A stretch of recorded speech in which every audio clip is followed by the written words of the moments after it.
नमस्कार. आज आपल्या स्टुडिओमध्ये महाराष्ट्रातील मराठीतील नामवंत लेखक शिवराज गोरले सर आले आहेत. सर नमस्कार. नमस्कार. सर, मी खरं तर तुमचं मजेत जगावं कसं पुस्तक वाचलं आणि त्याच्यातून माझ्या आयुष्यासाठी मी अनेक तत्वांचा अवलंब करायला सुरुवात केली. ते पुस्तक अनेकदा वाचलं आणि अनेकांना ते भेटे दिले. शिवराज गोरले सर हे मराठीतील तसं म्हटलं तर पहिले पूर्णवेळ लेखक, ज्यांनी सुमारे 40 वर्ष लिखाणाचं काम केलंय आणि सगळ्या क्षेत्रात सर तुम्ही लिखाणाचं काम केले. कथा, कादंबऱ्या, नाट्य लेखन, टीव्ही सिरियल्स, चित्रपट आणि तेही सगळं गाजलेलं.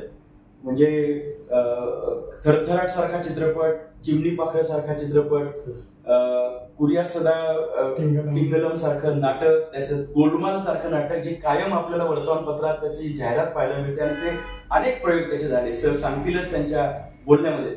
तेव्हा शिवराज गोरले सर हे या क्षेत्रामध्ये मनस्वी अशा पद्धतीचे लेखक.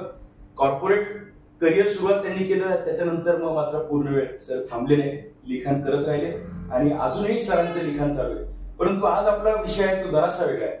आजच्या विषयामध्ये आपल्याला सर नवीन पिढीला, या येणाऱ्या जनरेशनला आणि जे जे इच्छितात की आम्हाला तुमच्यासारखं काहीतरी करायचंय, तर एका दातृत्वाच्या आणि प्रशिक्षकाच्या भूमिकेतून सर आपल्याला काही आता गोष्टी चालू केल्यात, अनेक वर्षांपासून ते करतायत. तर आपण तो संवाद सरांशी साधणार आहोत. करिअर विजनच्या माध्यमातून सरांचं तर मी स्वागत केलेलंच आहे, परंतु आता या चर्चेला आपण सुरुवात करूयात.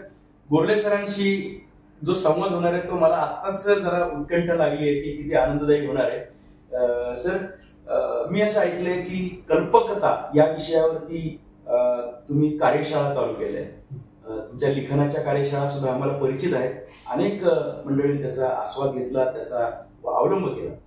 कल्पकता हा तुम्ही कार्यशाळेसाठी विषय का घेतला असावा, असा मला तुमच्यासाठी प्रश्न आहे. बरोबर. कसं आहे, आपण काही काळापूर्वी तुम्हाला आठवत असेल ना, आपण म्हणायचं आयुर्विम्याला पर्याय नाही, हो की नाही? तसं मी म्हणेन की आजच्या काळामध्ये कल्पकतेला पर्याय नाही. आता का असं मी म्हणतोय, तर तुम्ही नवं शैक्षणिक धोरण जर घेतलं तर त्याच्यामध्ये तुम्हाला पूर्वी असं आठवत असेल, आपण पाठांतर, पाठ्यपुस्तकं असं आपलं शिक्षण आणि परीक्षेत ते उतरवायचं. बरोबर. ओके. आणि म्हणजे पुगशस्त्रामध्ये म्हणायचे की मनाची गमिनी ज्ञानाच्या दगड भरायचे त्याच्यात आणि ती परीक्षा गृहीत नेऊन पालथी करायची, असं शिक्षण चालू होतं. होका आणि होका. तर ते आता बदलले. सरकारनेच नव्या धोरणामध्ये आता कौशल्य विकासावर भर दिला. आणि हा आता परवलीचा शब्द आहे. कौशल्य विद्यापीठ पण सुरू झाले. त्या कौशल्य विकासामध्ये विद्यार्थ्यांमध्ये सर्वात वरचं कौशल्य म्हणजे कल्पकतेचं लागणार. आणि तुम्हाला म्हणजे विद्यार्थ्यांना त्याच शाळेच्या माध्यमातून सुद्धा प्रयोग करता यावे, संशोधन करता यावे, यासाठी देशभर अनेक शाळांमध्ये अटल टिंकरिंग लॅब सुरू झाले, जिथे मुलं प्रयोग करतात, नवीन संशोधन करतात. आपल्या वेळेला होत आहे शाळेतली मुलं, आणि त्याला सरकार फायनान्स करते आणि त्याची स्पर्धा पण असते. आता महाविद्यालयात तुम्ही इंजिनिअरिंग कॉलेजमध्ये गेलं तर तिथं भाऊ इनोव्हेशन सेंटर आहे. म्हणजे नुसतं शिकू नका, काहीतरी शोधा, नवीन का. तुमचं जर एखादं चांगलं प्रॉडक्ट तुम्ही शोधलात ना, तर आम्ही तुम्हाला उद्योजक करू, त्याच्यासाठी फायनान्स देऊ. असं सुरू झालंय. विद्यापीठ पातळीवर सुद्धा आता स्पर्धा आहेत इनोव्हेशनच्या. म्हणजे सर्व लेवलवर शिक्षण क्षेत्रात की तुम्ही कल्पक व्हा, क्रिएटिव्ह करा, नवीन काहीतरी करा, आम्ही तुमच्या पाठीशी. असं हे लागले तर एवढं तिथे कल्पकतेचं. आता प्रॉब्लेम एवढाच आहे की कल्पक व्हा कसे होतं. नुसतं करा आहे, तुम्हाला फॅसिलिटीज हा एक भाग झाला, पण शेवटी कल्पकता इथनं येते. तर तो एक भाग आहे. दुसरं, आता तुम्हाला शिक्षणानंतर आपलं महत्वाचं काय असतं, करिअर विजय आहे. करिअरमध्ये विजय मिळवायचा असेल तर तुम्ही तर खूप मार्गदर्शन करता, योग्य करिअर निवडा वगैरे. पण आता नारायण मूर्तींना मी आदर्श मानतो. म्हणजे 10,000 रुपयामध्ये सुरुवात करून अब्जावधीचा त्यांनी इन्फोसिस उभं केलं. तर ते म्हणतात की आता याच्या पुढे तुम्हाला करिअर करायचे असेल कॉर्पोरेट क्षेत्रात, तर 2 स्किल्स पाहिजेत तुमच्या. तुमचं पदवी काय, डिप्लोमा काय, ते ठीक आहे, पण 2 स्किल्स कुठली पाहिजे. एक लर्नेबिलिटी आहे. लर्नेबिलिटी कशासाठी, तुम्ही बघताना रोज तंत्रज्ञान बदलत, सारखं काहीतरी वेगळं नवीन येते. आज यांनी हे केलं, त्यांनी ते. तर ते सगळं आकलन होण्यासाठी आधी पहिल्याकडे तुमच्याकडे आकलन क्षमता म्हणजे लर्नेबिलिटी. नाही तर तुम्हाला काही कळणारच नाही काय चाललंय. पण ते पुरेसे नाही. त्याच्यानंतरचं दुसरं स्किल तुमच्याकडे हवं म्हणजे क्रिएटिव्ह. कारण तरच तुम्ही म्हणजे स्पर्धा करू शकणार आहात. नारायण मूर्ती सरळ सांगतात, क्रिएटिव्हिटी नसेल तर तुम्ही करिअर करू शकणार नाही. कंपन्यांच्याकडे क्रिएटिव्हिटी नसेल म्हणजे प्रॉडक्टमध्ये, मार्केटिंगमध्ये, नवीन प्रॉडक्ट्स आणणं, तर you want be able to stand in the competition. म्हणजे विल बी थ्रोन आउट. आलं तुमच्या म्हणजे तिथे कॉर्पोरेट क्षेत्रामध्ये पण आहे. आता समजा आम्हाला नोकरी नाही करायची, उद्योग करा ना, स्टार्टअप सुरू करा. कुणीही स्टार्टअप सुरू करू शकतो. त्याची अट काय आहे?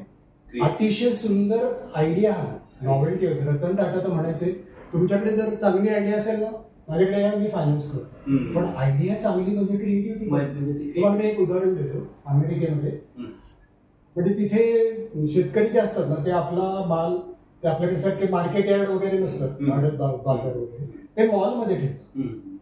आता मॉलमध्ये ठेवताना काय होतं, जो काही प्रॉडक्ट असतो, म्हणजे आता समजा सफरचंद घेतलं तर त्या मॉलचे काही स्टँडर्ड्स असतात. त्याचा आकार काय आहे सफरचंदाचा, रंग कसा आहे, वजन काय, या सगळ्या स्टँडर्ड मध्ये बसणारच माल तिथे घेतात. बाकीचा माल परत नाही. आता ते शेतकरी कुठे विकणार, तो फेकला जातो. असा वर्षानुवर्ष असा, त्याची क्वालिटी वाईट नसते, खायला चांगलेच असतात, पण ते आकार आणि रंग याच्यात बसत नाही, स्टँडर्ड मध्ये बसत नाही. तर आपल्या एका भारतीय तरुणाने हे पाहिलं आणि ही आयडिया फक्त भारतीय तरुणालाच नाही, हे फेकलं जातं. हे तर खाण्याबद्दल आहे, खाण्याजोगं आहे. आता शेतकरी म्हणाला आम्ही विकणार कुठे, तो म्हणाला मी मॉल तयार करतो. त्यांनी रिजेक्टेड ह्याचा मॉल सुरू केला. ओके. आणि तिथे त्यामुळे शेतकऱ्यांना सगळं जे फेकलं जायचं त्याच्याऐवजी पैसे मिळाले. पण त्यांनी ते स्वस्तात दिलं आणि तो क्लिअर सांगायचा की हा त्या स्टँडर्ड मध्ये बसणार नाही, पण चवीला आणि क्वालिटीला तसं खाण्यासाठी अडचणी नाही. ते त्या ग्राहकांना स्वस्त मिळायला लागलं. आणि या सगळ्या ह्याच्यामध्ये अनेकांना रोजगार मिळाला त्या सेटअप मध्ये, यंत्रणेमध्ये. अब्जावधी रुपयांचा बिझनेस. तुमच्याकडे नवीन आयडिया पाहिजे. भारतामध्ये सुद्धा अनेक यांनी केले, पण जर नवीन आयडिया नसेल तर कित्येक स्टार्टअप सुरू होतात आणि गुंडाळले. तर इव्हन आता बीबीए इनोव्हेशन अँड एंटरप्रेन्योरशिप असा कोर्स देखील एनईपीच्या अंडर कोर्स आहे.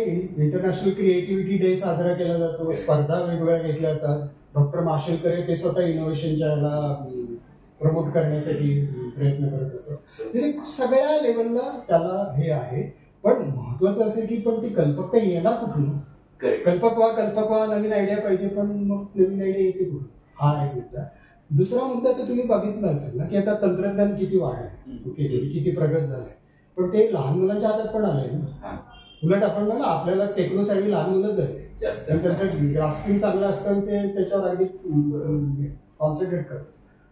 जर लहान मुलांच्या हातात सुद्धा प्रगत तंत्रज्ञान आलंय तर तुमचं वेगळे पण काय, you can stand out only if you find out some creative application of that technology. म्हणजे पुन्हा क्रिएटिव्हिटी असेल तर then you will stand out. Okay.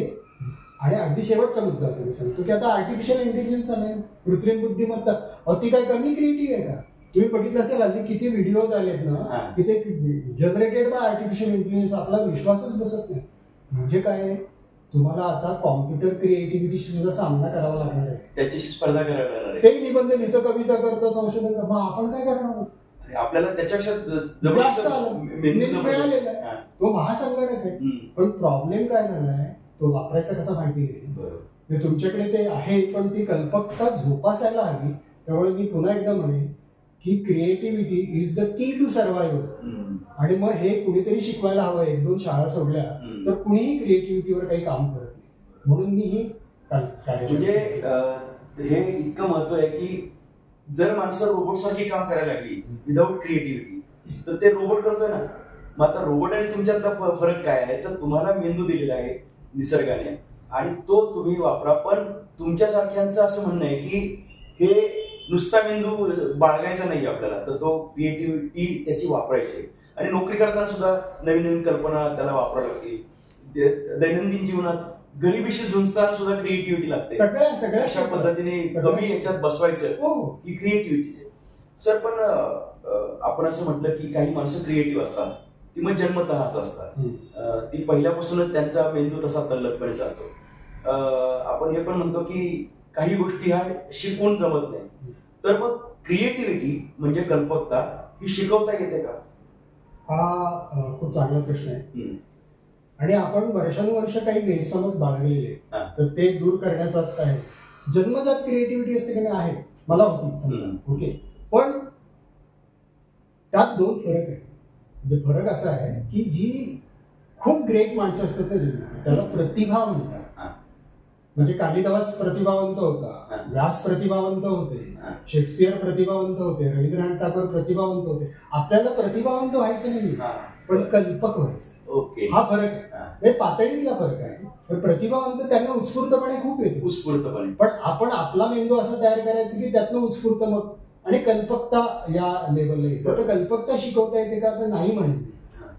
Creativity नाही शिकवता येत, पण क्रिएटिव्ह थिंकिंग शिकवता येते. क्रिएटिव्ह थिंकिंग, पण creativity is the outcome of creative thinking. Correct. Okay, पण मग ती क्रिएटिव्ह थिंकिंग ही प्रोसेस आहे, ती प्रक्रिया आहे. मग थिंकिंग कसं करायचं त्याच्या काही स्टेप्स असतात, तंत्र असतात, सूत्र असतात, ती मी शिकू शकतो. ती जर तुम्ही पाहिली the outcome will be creative. आणि तुम्ही हे लक्षात घ्या की आपण जे म्हणतो क्रिएटिव्हिटी, तुम्हाला जाता येते खूप. आपण काहीतरी आता आजच मी तुम्हाला सांगतो की मी निघालो आणि माझ्याकडे खूप जुनं लाकडी कपाट आहे. ओके, त्याची ती खिट्टी निघालेली म्हणून मी आपल्याला लावून ते बसवायचो. आता त्याच्यामध्ये काही खाद्यपदार्थ वगैरे पण असतात, म्हणजे फ्रीज मधले नाही, बाकीचे. तर ते ताण लागणं आवश्यक आहे, नाही तर काय जाऊ शकतं. तर ते लागेल ना. तर मग मी काय केलं, एक कागदाची घडी केली छोटी आणि ती वरच्या फटीमध्ये टाकून ते दाबलं, लागलं. तर ही क्रिएटिव्हिटी, छोटी आयडिया आणि क्रिएटिव्ह थिंकिंग झालं. हो, पण अशा आयडियाज तुम्ही पण करत असतात. बरोबर, कारण तुम्हाला त्यातून प्रॉब्लेम बाहेर पडत असतात. जुगाड म्हणतो आपण काही. जुगाड आपल्याकडे जुगाड तर आहेच, फक्त ते जुगाडाच्या मागे तंत्र काय वापरलं आपण हे लक्षात ठेवून पुढच्या वेळेला ते परत वापर. आणि ते कधी कधी वापरायच्या ऐवजी कायम वापरायचं. हा, ते आता दुसरं सांगतो ना तुम्हाला. बायका रेसिपी करतात नवीन, ही काय आहे? ही क्रिएटिव्हिटीच आहे. म्हणजे सगळ्यांकडे क्रिएटिव्हिटी असते. आणि आता हे शास्त्रीय दृष्ट्या सिद्ध झालेलं आहे की आपल्या मेंदूचे 2 भाग असतात, डावा आणि उजवा. डावा मेंदू हा लॉजिकल मॅथमॅटिकल तर्कनिष्ठ असतो, उजवा मात्र क्रिएटिव्ह असतो. पण होतं काय, जसं आपण म्हटलं शाळांमध्ये मी पक्षी झालो तर वगैरे असे निबंध लिहिले की संपलं त्याचं काय. बाकी आपण सगळं पाठांतर तो पाठ करूनच करतो, तोही कुठला तरी उतरून करतो. आणि त्याच्यात आपण काय आयडिया केली आपण विसरून जातो. ते घटपट दिला की संपलं. कल्पकतेला भाव नाही. पण मला तुम्ही सांगा, माझ्यापेक्षा तुमचा जास्त संपर्क आहे, उजवा मेंदूच नाही असं कोणी भेटलंय तुम्हाला? नाही, असं होऊ शकत. म्हणजे काय, म्हणजे प्रत्येकाकडे उजवा मेंदू आहे. म्हणजे त्याच्यात, आणि हे शास्त्रीय दृष्ट्या सिद्ध. पहिल्यांदा अरविंदोंनी केलं होतं, नंतर ते फॉरेन मध्ये. उजवा मेंदू हा क्रिएटिव्हच असतो. बरोबर, फक्त तो वापरायचा कसा हे ते तंत्र. ते तुम्ही आता बरं, तुमचा अनुभव सुद्धा सगळा ह्या याच्यातलाच आहे. कारण तुम्ही समजा चित्रपट लिहिता तर नसलेली गोष्ट तुम्ही निर्माण करता, पात्र निर्माण करता, त्याच्यातले डायलॉग्स, हा सगळा क्रिएटिव्हिटीचा तुमचा स्वतःचा 40 वर्षांचा अनुभव आहे. तर तो मी इथे शेअर करणारच आहे. पण त्याचे सुद्धा मी म्हणजे सूत्र केलेत, कारण शाळा आहे ना, तर मी ते सूत्रामध्ये बसवलं. तर तुम्ही त्याचा उल्लेख केला तर माझं कार्यशाळेमध्ये मी पहिल्यांदा काय करतो, कल्पक व्यक्तीची वैशिष्ट्य कुठली नाही का. एखादा माणूस कल्पक आहे तर त्याची वैशिष्ट्य काय, तर एक साधी गोष्ट आहे, तो निरीक्षण करत असतो. निरीक्षण, ऑब्झर्वेशन. मला तुम्ही सांगितलं तुम्ही ही पात्र कुठलं आणली, मी बघत असतो ना, माझं सतत निरीक्षण चालू असतं.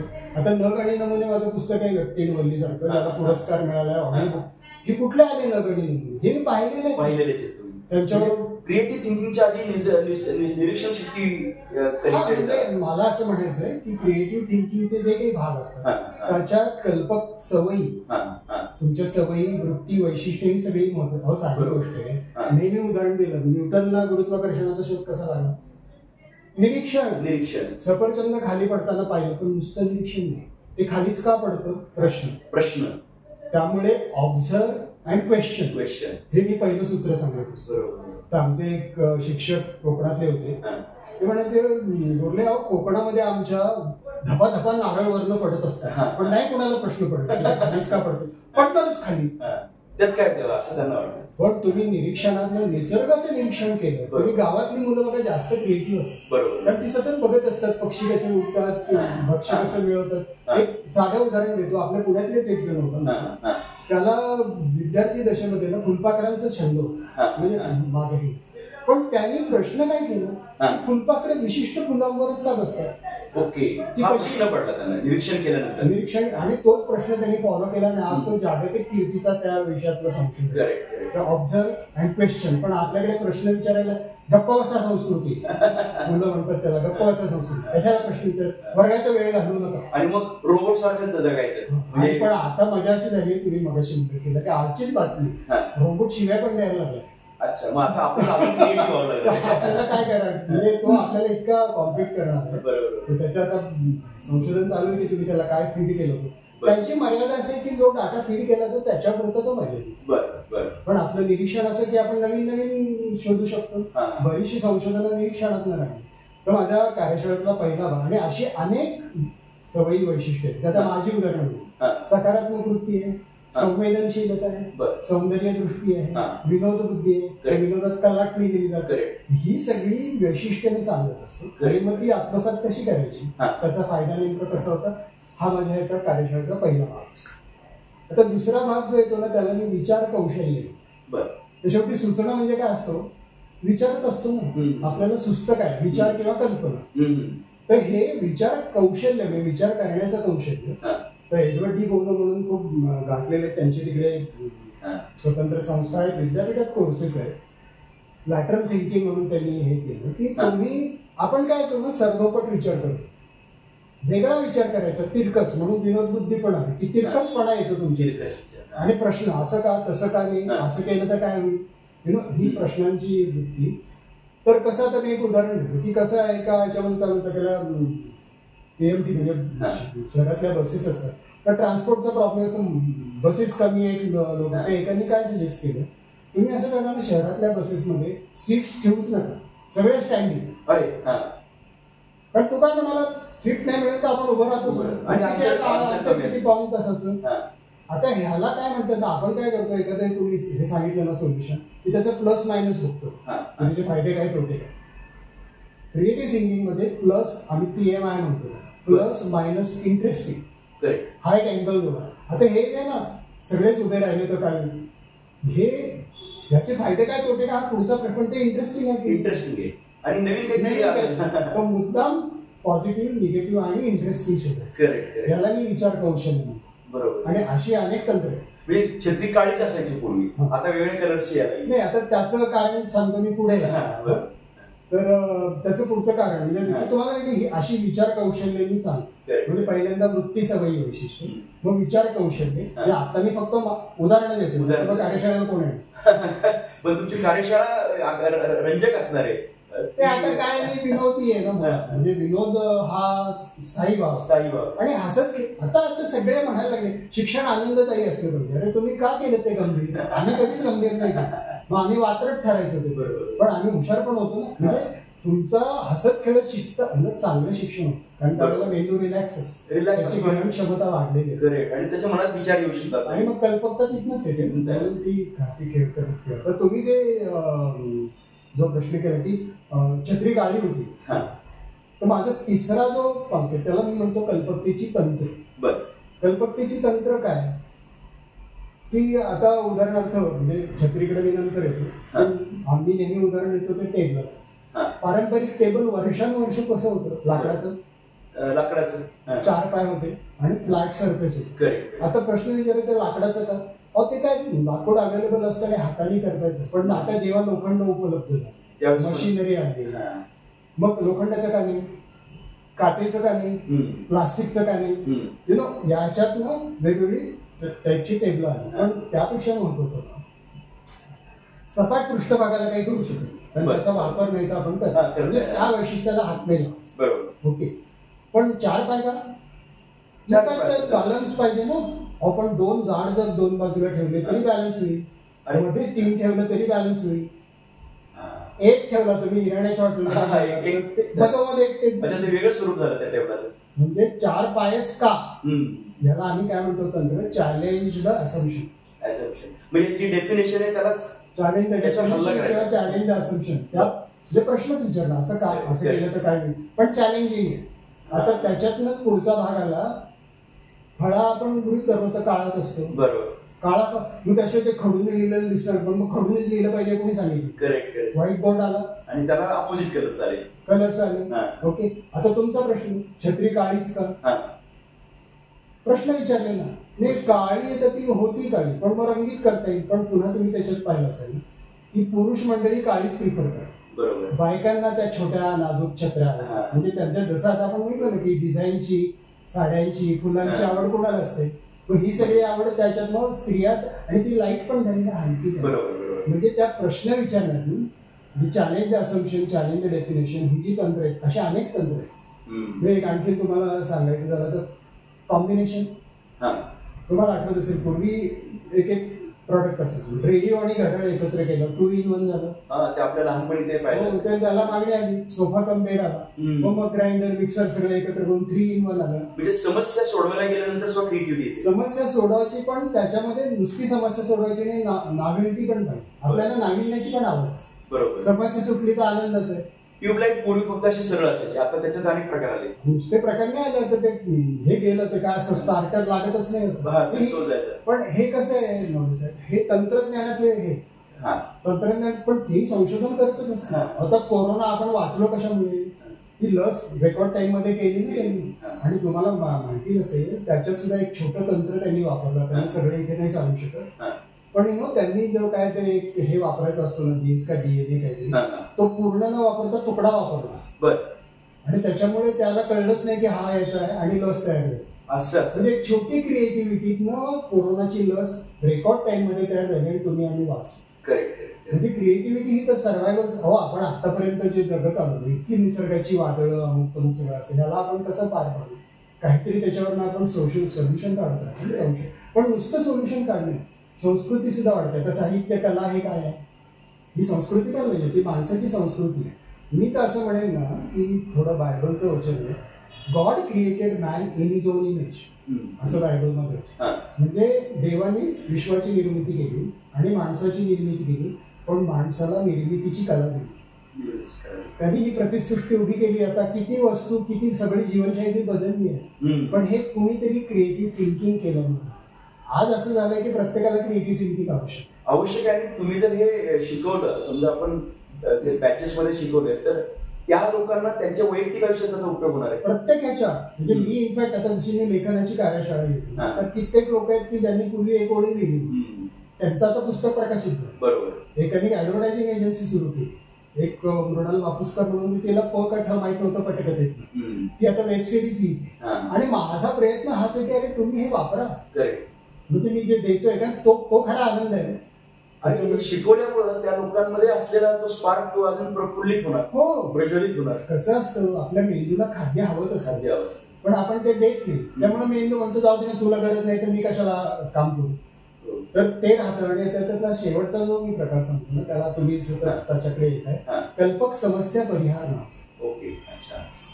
की एकतर नवीन तंत्र, नवीन प्रॉडक्ट शोधून काढणं, नवं काहीतरी काढणं, कलात्मक शोधणं, हे सगळं झालं. किंवा साहित्य कलामधली निर्मिती, ह्याच्यातनं समस्या सुटत नाही, पण आपल्या गरजा भागतात. मनोरंजन असतं किंवा वाचनाची भूक असते, ती भागते, त्यासाठी निर्मिती लागते. पण समस्या परिहारासाठी सुद्धा क्रिएटिव्हिटी कशी लागते, तर त्यातलं एक अशी खूप तंत्र आहे. मी फक्त एक उदाहरण देतो. उदाहरणार्थ काय, आपण काय करतोय, कधी समस्या आली की त्याच्यावर तुटून पडतो.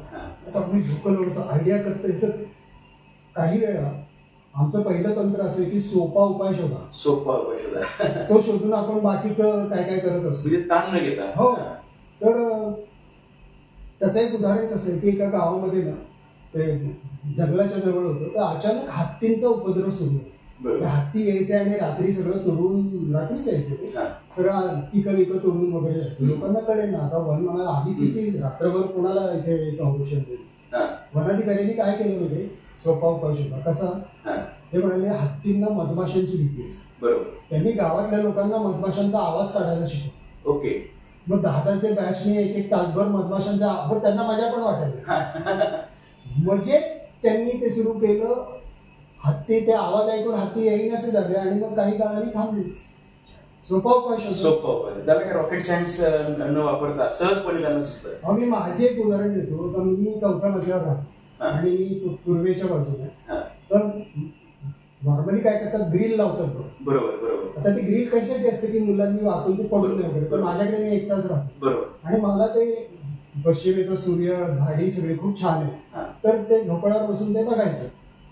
पण त्रास काय व्हायचा, 4थ्या मजल्यावर असल्यामुळे दोन्हीकडे जे मी धुणं वाळत घालायला हुक ठेवले तर त्याच्यात कबूतर येऊन बसायचे आणि दिवसभर शिटिंग कित्येक वर्ष. मग सकाळी उठलं ते तुमचं तेच काम आणि ते आरोग्याला हानिकारक ते घालतं दिसतं.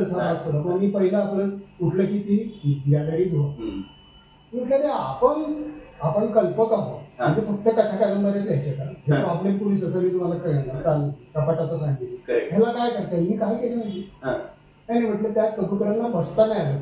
बरोबर, मग काय करता येईल, नाही हुक नाही काढायची मला कपड्याचं बाजू घालायचं. मी काय केलं, आपला कार्डबोर्ड असतो ना एक छोटा पुठ्ठा, त्याचे मी असे झिकझॅक टाईपचे घड्या घातले.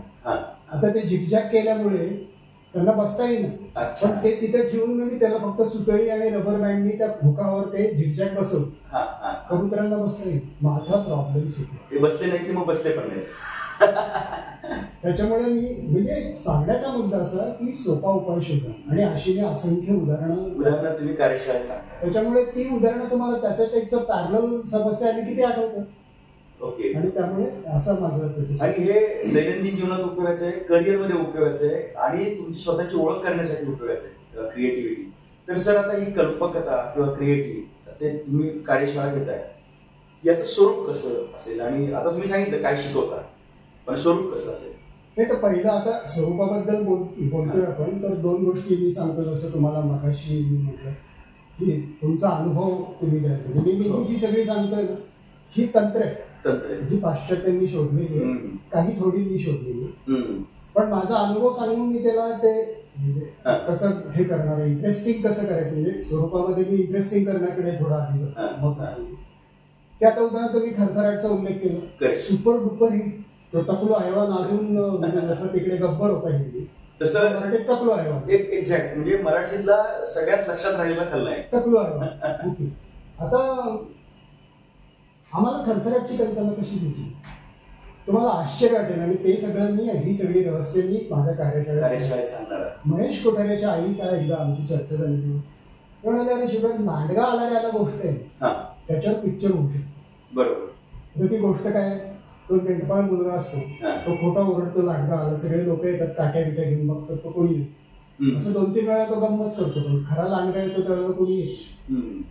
लक्षा म्हणजे तो मुलगा, तो रिपोर्टर असतो, पेपरचा खप वाढावा म्हणून तो बातमी टाकतो, टकलू हैवान श्रीरंगपूरमध्ये दाखवतो, पहारा वगैरे सगळं असं 1-2 वेळा हा गंमत करतो. प्रत्यक्ष टकलू हैवान येतो त्यावेळेला कोणी येत नाही. झाला लक्षाचा थरथराट.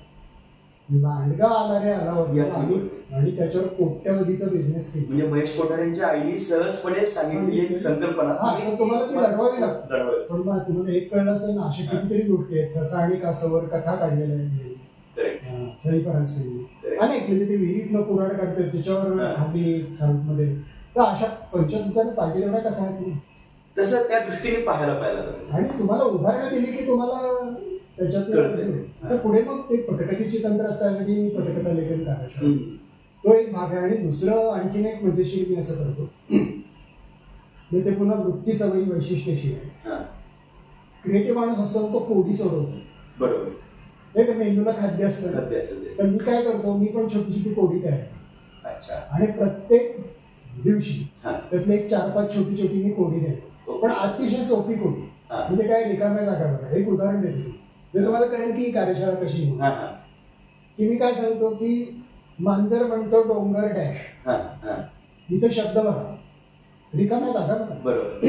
लोक काय म्हणतात, मांजर म्हणतो डोंगर मोठा आहे, मांजर म्हणतो डोंगर आडवा आहे. पण मग कसं सुधारायचं, तर मांजराचा आणि डोंगराचा काय संबंध, काही नाही. मांजराचा आणि कुणाचा संबंध असतो, उंदराचा. बरोबर. उंदराचा आणि डोंगराचा काही संबंध आहे का? डोंगर पोखरून उंदीर काढणे, बस तो वापरा इथे. तिथे पोखरा शब्द लिहायचा. मांजर म्हणतो डोंगर पोखरा, त्यातनं उंदीर निघाला की मी तो कटतो. अशी मी छोटी छोटी उदाहरणं सांगतो आणि त्याच्यामुळे त्याचं ते अशी विद्यार्थ्यांवर तो संस्करण होतं क्रिएटिव्हिटीचं. आणि मी त्यांना चॅलेंज, मग काही जण स्वतः तयार करून आणतात अशी गप्पीदार कोडी ते तयार करतात. मेंदूचा वापर चालू झाला. म्हणजे मी तुम्हाला आयडिया बाज अशी असंख्य उदाहरणं तुम्ही वर्कशॉप मध्ये घेणार आहात. असणारच आहे. आणि मग किती वेळात हे पूर्ण होईल? 1 महिन्याचा कोर्स असतो.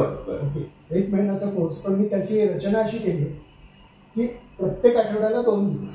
बरं. गुरुवार शुक्रवार असेल, शनिवार रविवार असेल, बरोबर, 6 ते 8 असेल किंवा 11 ते 1 ते सोयीनुसार वेळ ठरवता येईल. पण आठवड्यातनं 2 दिवस, बरोबर, 2-2 तासाची सेशन्स, म्हणजे एकूण 4 तास. 4 तास आणि असं महिनाभर, म्हणजे 4 आठवडे म्हणजे महिनाभर, म्हणजे 8 सेशन्स आणि 16 तास.